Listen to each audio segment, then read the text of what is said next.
Hehehehe. Talofa lava Samoa se o atu no pele. Malo le soifua. Malo lange ma. E ile mea lea. E ile se tala fia lea o te fia tauina atu ile pa ia malu se o tatou atu nuu. Ai mai se lava le au lango o subscribers o malava a mus malfasoa. E au lava ona o whaailoa atu ia te outou. Ai se whatalo wha mua atu. Ile soafa malo Yesu Keriso lo tatou lii mo tatou whaola. E whatalo wha tuai mus malfasoa ile nei tai au fou.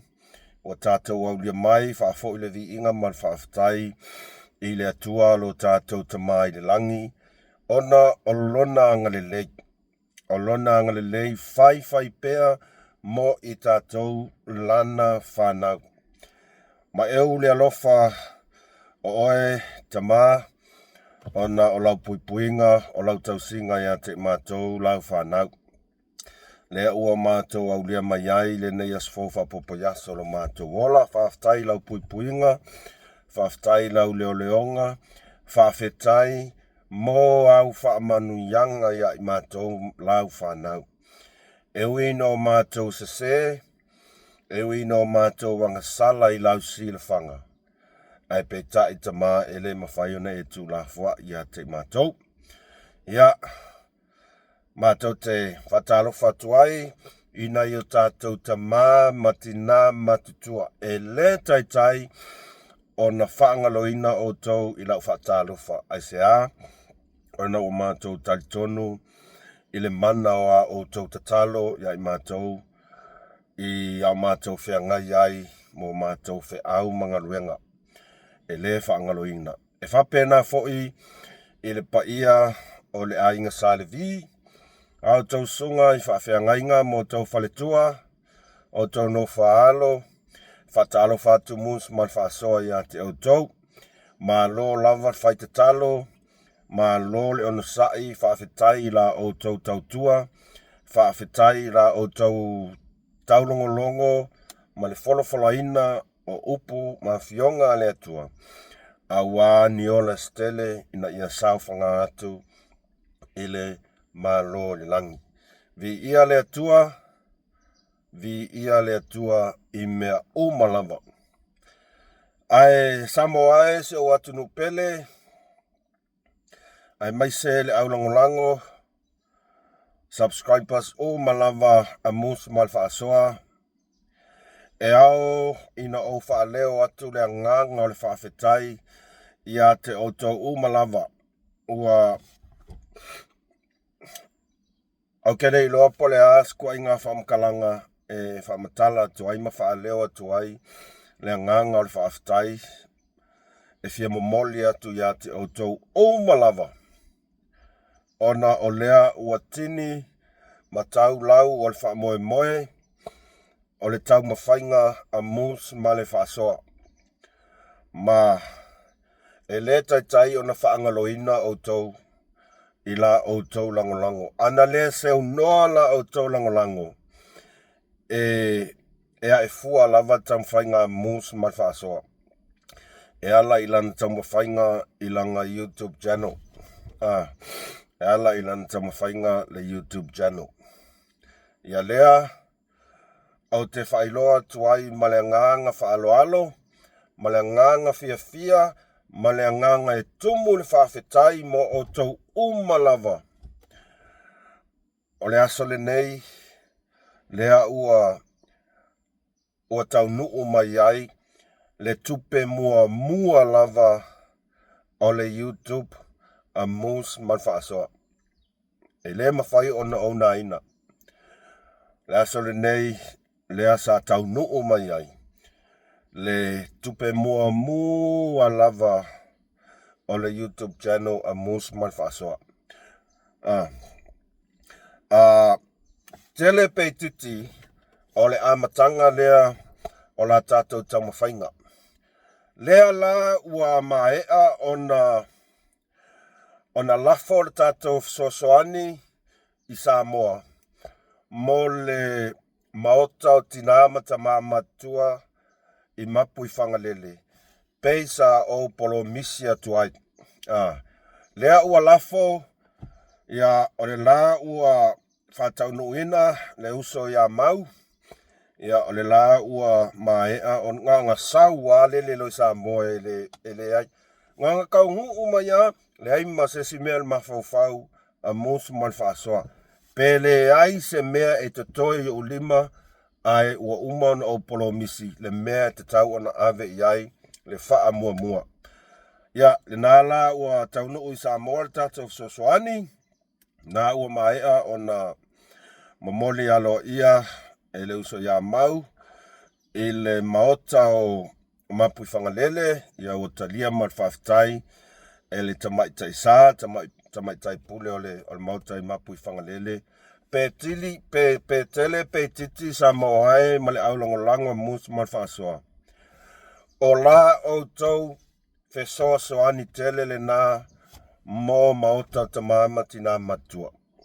Ele oa ueonga. O tau malava o la o tau lango ma la o tau pongi pea por kalame malwhaasoa mus. Ia lea utali mai lea tua o le la ua whaao o le Samoa, le la ua mai o na whatau nuu ma whaao o ele uso ia mau. E momoli atu ai le whawhitai ia o tau malava. Ele eini upu a mus mai whaasoa ma whai ona whamatalai no tuai le anganga le fia ma le anganga whawhitai. Ona o lea ua tino ma tau nuu le mea Samoa miti iai mus mai whaasoa. Lea ua whaatau nuina le atua le aso le nei. Ia na tau nuu mai atu pe mua lava. Ia o le la ua maea una whaatino mea e ta tau lava ona wha mua. Ma o le talamoni lava le lafa yaku e musu mal whaasoa. O le ale muta, o le ale mapu, le fesoa soani pea musu mal whaasoa. Mo na ia tātou no foanga nei Samoa. E peo mapu I pulotu, ia mapu I whangalele, ia manisi, o no fuanga e te tau ana ave iai. Le tātou fesoa soani. O le sosoangi lea kākou. Ele o mus. E le o se vi inga o lo nei tangata. Ai whawhitai le tua. Whawhitai le tua. Whawhoi le vi inga ia te ia. Ona o lona fesoa soani mai.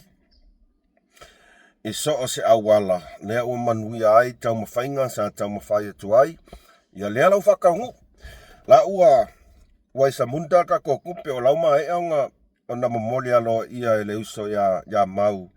Ele tamaitai sā, ia po tamaitai pule no whanga mapu I whangalele. Ia awa se fesoasoani mo nai o tātou tamā matina matutua osi o tātou atunu. Ele whapea o kangoe kau, whapea o Sofia I loa ma Sofia le ai. O le ala ua o tā ua tuai. Malongo I nā tuai lo tau pa ia malo tau mamalu. Ona e ala ngā tatau ma ona mea ona longo atu lo o tau pa ia malo o tau mamalu. Awa o le upumongia e lengi kupea. O kupea kākou. O kupea kākou umalava. Ia le ala ua whatau ina nea wha moe. Ai tātou tue talo le atua. Mo lana sosoani. Ia atonu o lea o le whaawau ina pea la tātou tautua ai tau malele. Mo na ia tātou tamama tina matua. Paule mea o na o tātou te fuafua. Ai o na o le atua e iai le whaatau ina. A vea fo le nei tū lai mo mori atu ai. Lau whawhitai tele. Ile uso ia manatu le lei. Ia ma le uso ia mau kota malwhaleo. O le upu moni lava. Malingilo I maka o fia ona o le upu moni lava ana le o lua. o ke le koe kango I lau YouTube.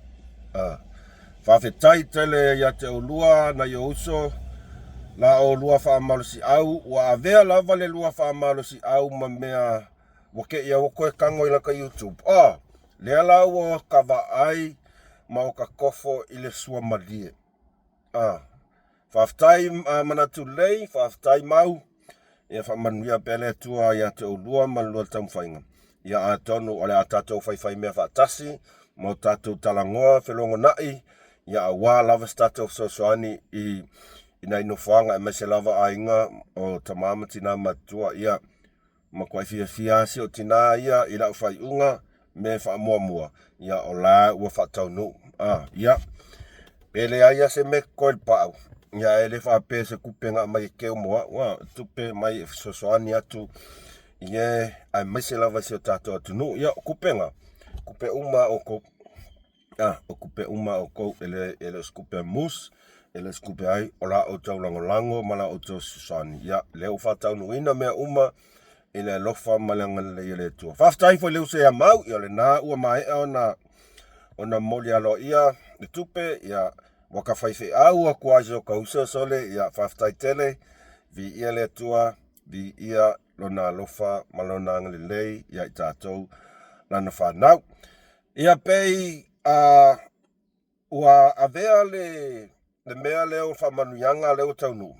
O te whamalosi atu ai pea ia I latou malava o la tau whaina latou YouTube upumoni aua le whiungofie aua le whaavaivai e manao lava I le mea e iai le loto e tau nuu a manmanuia e tau nuu lava manmanuia po le se koe ngā video velo I lunga o le whamalosi atu foi na a musman whasoa ia auto malava auto te whiungofie e iai le taimi o le opusao o le awa kwa karikongu I le mea e tau ole lava o le onosai. Le tele o whawhita auli sa whea ngai mala o ne tangata tau whainga o sea o YouTube. Poloka koe I le maasinga, poloka monetization, a sa onosai lava ia peitai o soani mai o le mana o le atua. Ia na ia saunia I au wala e toe monetize ai. Ia lea la utali mai le atua, o lea ua whatau nuu le tātou moe mitinga, mus mal whaasoa mla na au lango, o lea ua whatau nuu le tātou moe mitinga, o lea ua whaatino le tātou sosoani ma le tātou mea lofa. Po o whea lava, sei tu o le nei kenope, o e ua mai ai le nei whaasoa, Amerika, Samoa, o Samoa, New Zealand, ia mo moli tele atu whaftai ia te otou umalava. Moli tele atu whaftai ia otou umalava. Whamanuia le atua ia te otou. Ia paunas whaasoa mus I le nei aso toa nai. Paunas whaasoa whawhitai whamanuia le atua ia te otou umalava. Like, share, ma subscribe. Kako video lango pea. O leo o tatou mautinoa, o le a whai pea tatou sau whaa wau o le whesosoani I Samoa. Upu moni lava na ele pelu. O le tatou whesosoani I Samoa. O tatou umalava. O tatou umalava ai mo le taimi nei. Whamanuia tele le atua I fuwhanga toi le nei aso. Manuia mailon pui a te tatou umalava. Ai mo moli tele atu alofa mus mal fa soa ia autou fa saifua.